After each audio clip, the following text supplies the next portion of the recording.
For this final segment on design, I wanted you to hear from someone who actually works in the field of game design professionally. Amy Jo Kim is an expert in the development of social architectures.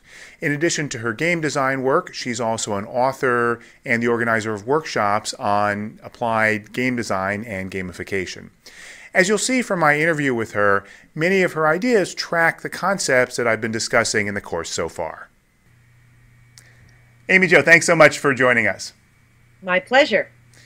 You're one of the first people that I came across talking about using game design in other contexts, way before anyone was using the term gamification. So I'm curious what you make of the current gamification phenomenon, both how people are describing it and what people are actually doing.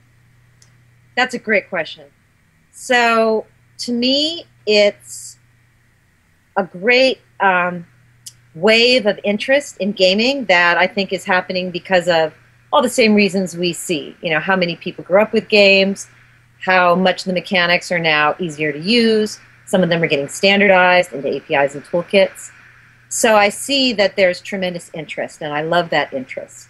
I think the word gamification will end up going away, and that this will be part of the toolkit of many different types of design. In the similar way that AI went away. We don't think of Amazon as an AI system, although it does have what used to be called artificial intelligence in it with its collaborative filtering mechanisms, right? Mm-hmm. That evolution, I think, will also happen with gamification. I think what we see right now is the awakening of what will be a much bigger and longer trend. And I don't think it will be called gamification because I don't think it'll be one thing. I think it will be many different techniques that are inspired by games that get embedded in different ways in software. So short answer is I think the word will go away, but the wave will only grow bigger and will become an integral part of most software. Well, so let me ask you about something specific that we hear a lot about in gamification circles, which is Richard Bartle's notion of player types. That pretty much every presentation that I've heard on gamification that goes into detail says that the core issue is that there's these different kinds of players and we can design for them. You actually, I think, have a slightly different perspective on that. Well, Can you I talk have about it? a game designer's perspective. I know Richard Bartle. I know where those come from. And I also can, repeat some of what he said publicly, which is taking his structures and applying it to all gamification is silly. And the reason is that's a model of a certain kind of emergent human behavior that he saw as a pattern in a number of MUDs, multi-user dimensions, which are the text precursors to games like WoW. So that is very true. And when I worked on designing MMOs, I worked on Ultima Online, I worked on Earth and Beyond, done Sims Online. Those were particularly useful player types. There are many systems. There's the Myers-Briggs system. That's another system there's all kinds of systems to say here's how people are. Systems are for utility, but they never describe the be-all and end-all of all human behavior.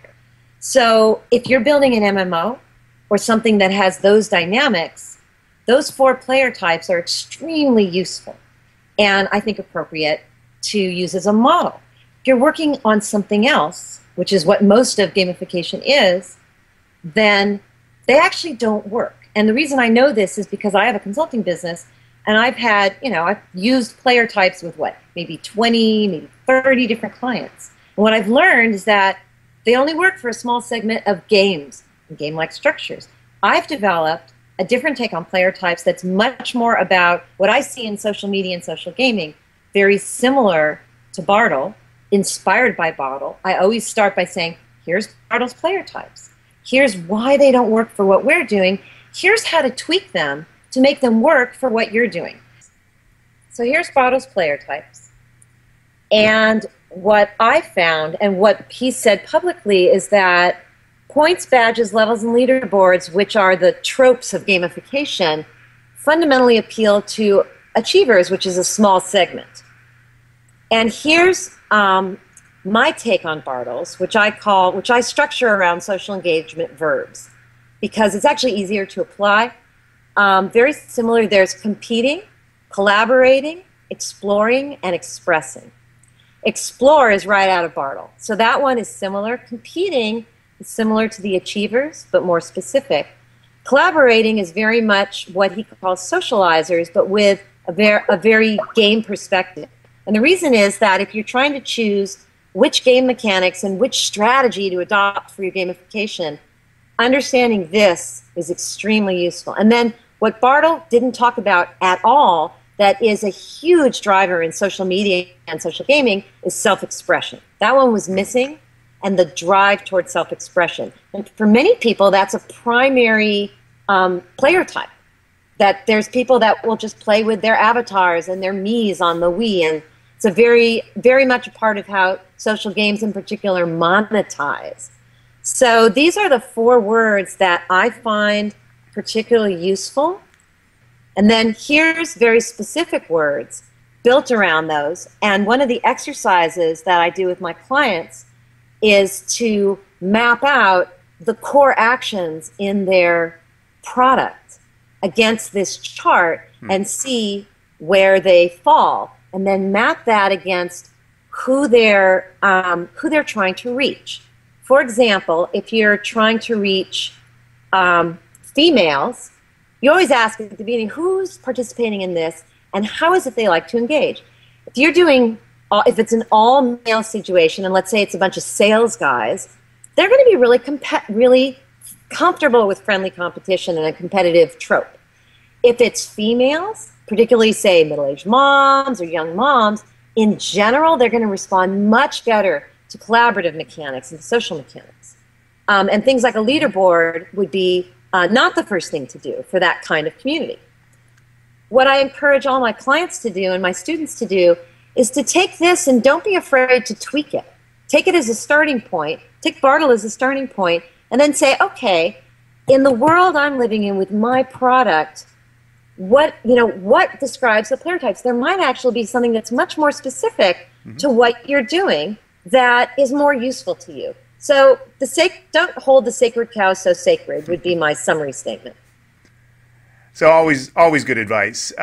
So let me ask you to say a little bit more about collaborative gaming, because people often tend to assume that competition is just inherently something that's at the part of games. So what's the opportunity space around those more collaborative and self-expression types of games? Here's a particular definition that's taken from one of the earliest books on game design. A game is a system where players engage in an artificial conflict defined by rules, resulting in a quantifiable outcome. So that defines a whole host of games, but not all games, and increasingly not the games that, in fact, are being some of the biggest hits in the gaming world. So what that does define very well are zero-sum games. And in game theory, zero-sum games are simply games where we're opponents, where we're competing for scarce resources. If I win, you lose. You can layer a team dynamic onto that, but that's fundamentally what a zero-sum game is. So the dynamics of head-to-head battles, any kind of battle, any war simulation, Go, chess, polo, anything like that. Any rank-ordered competition, the Olympics, these are all zero-sum games. Most gambling games are also zero-sum games, though you're usually playing against the house. But again, it's a finite pie that needs to be divided up among winners and losers. So what I found, and some of the games I worked on that I loved the most, I found that that definition wasn't working. I worked on The Sims and then The Sims Online, worked on Ultima Online, I worked on Rock Band, probably one of my favorite all-time experiences. Those games, they don't have, The Sims doesn't have a quantifiable outcome. You just keep playing. Neither does Ultima Online. So I define those games as a structured experience with rules and goals that's fun to play, which to me is a good working definition of a gamified system.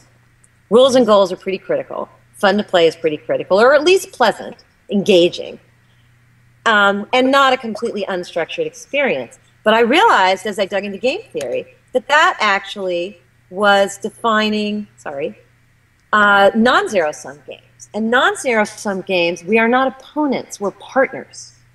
And it's a win-win or possibly a lose-lose situation. Trading is a non-zero-sum game. Draw something is a perfect example of a non-zero-sum game because you either both lose or both win.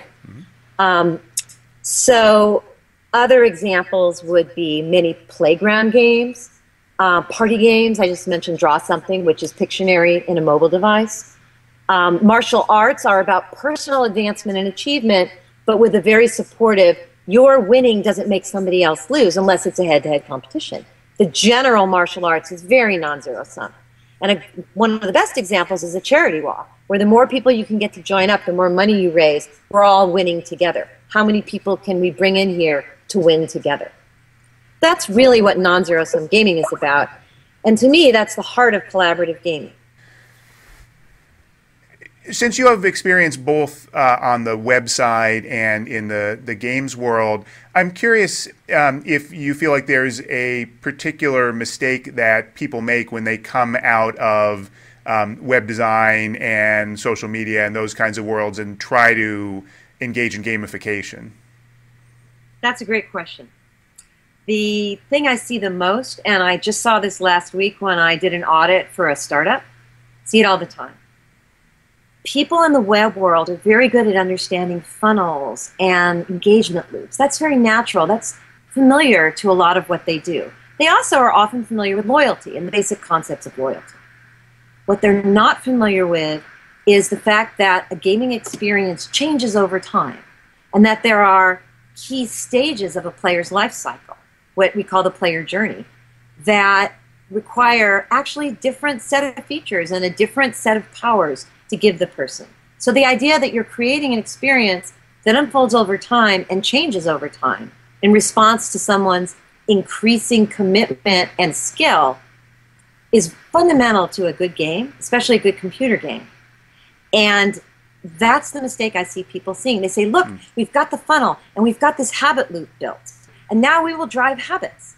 Well, you will for a little while, and guess what? If you throw a bunch of points at people, you'll get a short-term lift. I have no doubt. And you'll see some nice metrics, but it's not sustainable. The thing that makes it sustainable is for the experience itself to evolve over time. So I use the 3 stages of newbie, regular, and expert as an analytic tool to help you really think about, the first day or week, all of which is a newbie experience, not just that very first visit. And then the 2-month in, when someone has actually become a regular. And then the expert, what we in gaming call the elder game. What is it that the most dedicated and skillful 2 to 5% of your players can do that everybody else can't do? What is it that keeps them hooked? It's not the same thing as at an earlier stage. So really thinking about that life cycle and thinking about your engagement loops at each stage of your life cycle, not just at that very first stage, will dramatically impact your ability to drive retention in the product. No, that's very good advice, and of course I think what we're all looking for is ways to make this sustainable and engaging. So very much appreciate you sharing your insights with the class. Thanks for joining us. Thanks for having me.